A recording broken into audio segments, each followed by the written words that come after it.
¿Cómo le va, ingeniero? ¿Cómo está, Germán? Un gusto estar con usted. Bien, la verdad que es una alegría que usted haya podido presentar su libro, un viejo anhelo, un sueño suyo. Así es, llevó algún tiempo, 6 años hacerlo. 6 años, sí. Cuénteme un poquito del libro.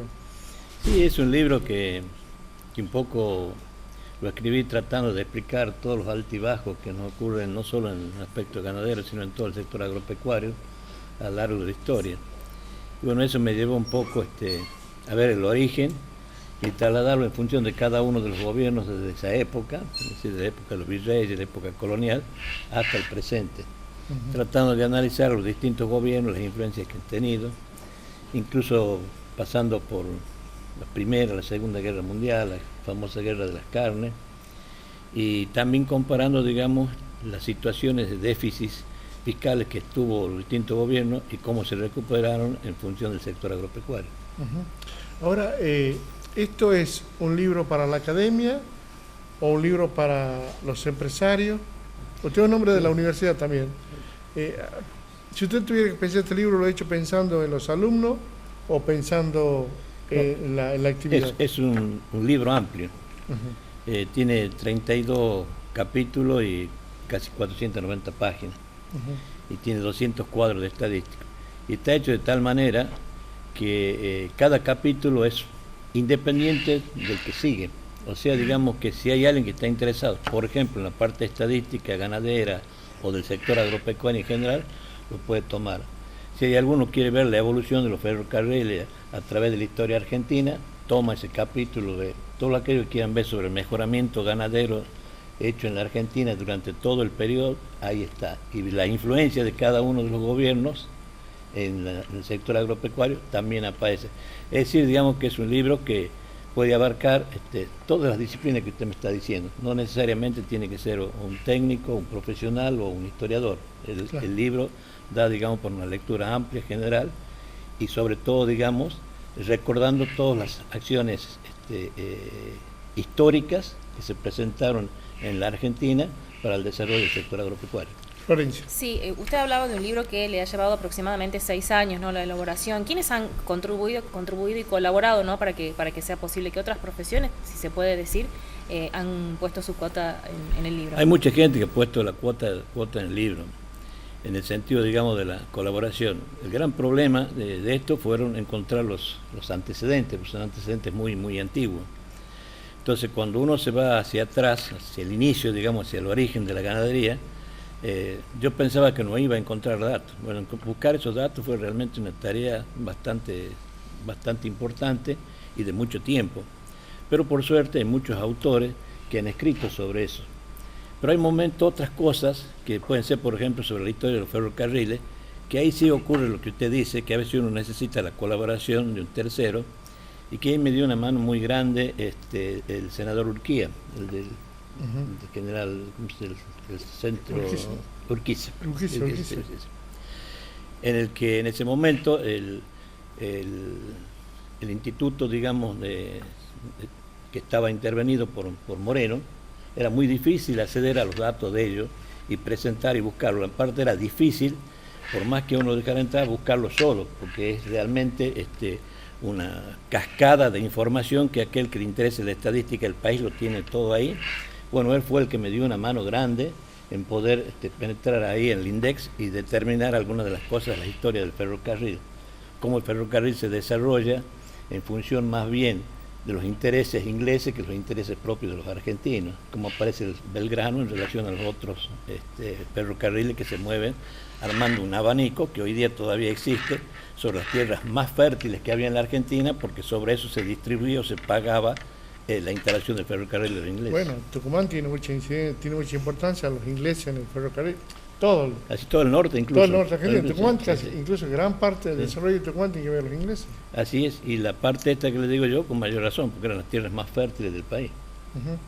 Es decir, que siempre uno necesita en cualquier elaboración de un libro que lleva tiempo, incluso hasta de productores también locales, donde a veces aportan datos, incluso a veces sus mismas propiedades, donde uno obtiene, y en forma más rápida que esta que le estoy comentando, pero no se deja de reconocer la ayuda que uno a veces precisa para la elaboración de un libro de este tipo, ¿no? ¿Y qué destacaría de lo que es la influencia política, ¿no? Y sobre todo en lo que es el desarrollo relacionado justamente al ferrocarril, ¿no? Sí.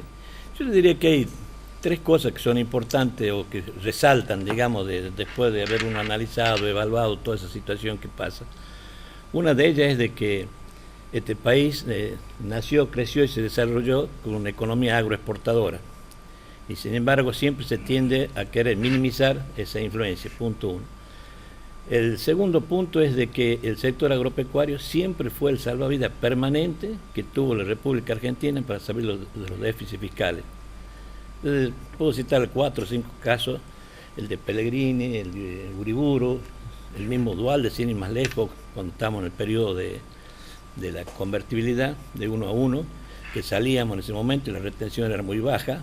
Para poder salir de ese periodo, cuando se abre la convertibilidad o se deja la convertibilidad, le hace una retención de 10% al sector agropecuario, en acuerdo con el sector, y entramos, digamos, en un año 2000, 2001, 2002, de pleno crecimiento, también por un esfuerzo del sector ganadero. Ese es uno. La otra, que el sector ganadero es uno de los elementos más fáciles de reaccionar ante una crisis. Es decir, prácticamente automáticamente, cuando se produce algún factor a favor de ese crecimiento, es inmediata la reacción. Es distinto quizás a otras funciones económicas u otros niveles empresariales que tarda la reacción inmediata. Por ejemplo, nosotros teníamos alrededor de 60 millones de cabezas en el año 2011. Después, con el problema, digamos, que tuvimos el cierre de las exportaciones y todo demás, bajamos casi 13 millones de cabezas en el lote. Hoy estamos casi, digamos, con la misma capacidad, con unos volúmenes de producción y de exportación similares a los que teníamos antes. Y mire usted qué poco tiempo, digamos, se ha podido lograr. Lo mismo puede pasar con el sector agropecuario, el trigo en la época de Sarmiento. El trigo en la época de Sarmiento es cuando por primera vez la Argentina se autoabastece en trigo y tiene capacidad exportadora, y el primer pasito para ser el granero del mundo. Es decir, que hay miles de ejemplos de eso. Y la otra, que también es importante, que surge también del libro, es que el productor, por más que haya tenido sus momentos de éxitos muy buenos, nunca se durmió en el éxito, siempre siguió apostando a más. Y el otro aspecto importante es que también en los momentos de desastre nunca bajó la guardia. La pregunta sería también, ¿por qué esa gran riqueza se concentra en pocas manos? En el país, por ejemplo. Yo no entiendo que sea así. A ver. Hoy la Argentina tiene una producción muy variada, desde los famosos pools que teníamos hasta productos de 100, 200 hectáreas. Vemos aquí en la provincia de Tucumán, una provincia totalmente minifundista. Los análisis que estaban haciendo el otro día, por ejemplo, el mismo cónsul que vino de la India, sí. Hablaba, por ejemplo, de producciones de 200, de 100 hectáreas que eran fantásticas para ellos, para nosotros 100, 200 hectáreas pequeñas. Claro. Sí. Entonces, digamos, uno ve, digamos, que esa situación aparenta quizás en aquellos grandes terratenientes que existieron en toda la historia, ¿no? Sí. Y la pregunta de Tucumán, ¿por qué Tucumán siempre es un gran importador de carne? Muy sencillo, el sistema ecológico, las posibilidades ecológicas de Tucumán o ambientales, para ser más claro, la hacen más apta para los cultivos que para la ganadería. La ganadería necesita extensiones muy grandes y Tucumán no las tiene. Por ejemplo, ¿cuántas hectáreas necesita para una vaca, por ejemplo, por un toro, una vaca? ¿Cuántas? Bueno, depende de la mejora que tenga, pero en general, digamos, usted puede pensar que si, digamos, mejorando el campo y todo lo demás, puede llegar a tener cada 2 o 3 hectáreas puede tener una vaca. Pero no existe la zona para hacerlo. Claro, se necesita más tierra. Necesita más tierra. Claro. Pero sí es muy buena, porque todo el norte argentino, permítame la expresión, es el criadero del ternero que tenemos nosotros en la Argentina. Vale decir que Tucumán podría tener una gran capacidad de engorde de esos terneros, porque para eso sí tiene tierra Tucumán para hacer, por ejemplo, un filot o un invierno. La pregunta, y con eso terminamos, ¿el filot qué viene a ser? ¿Un gran negocio o es un nuevo sistema que va a permitir que siga funcionando así la ganadería? Son dos cosas. Sí. Ocurren las dos cosas. es un gran negocio en la medida, digamos, que el maíz haya tenido esa retención. Entonces, el maíz era barato, entregando los animales para hacer un feedlot. Hoy no es tan así. De todo modo, digamos, el feedlot a usted necesita cortos tiempos para engorda, porque si no sale caro. Esos cortos tiempos para engorda le están exigiendo a usted una mayor cantidad de ternero en un tiempo que la vaca normalmente su naturaleza no lo puede reponer. Entonces, digamos, a veces esas ventajas se pierden. Como consecuencia de eso, el stock a veces baja o no hay los reemplazos que deben existir para reemplazar los novillitos dentro del feedlot. Es decir, es un sistema complejo que en situaciones anda muy bien y en otras situaciones no se da tan bien, como todas las actividades económicas. Pero Tucumán tiene la alternativa de trabajar no solamente con feedlot en invierno, sino en un invierno, digamos, tradicional.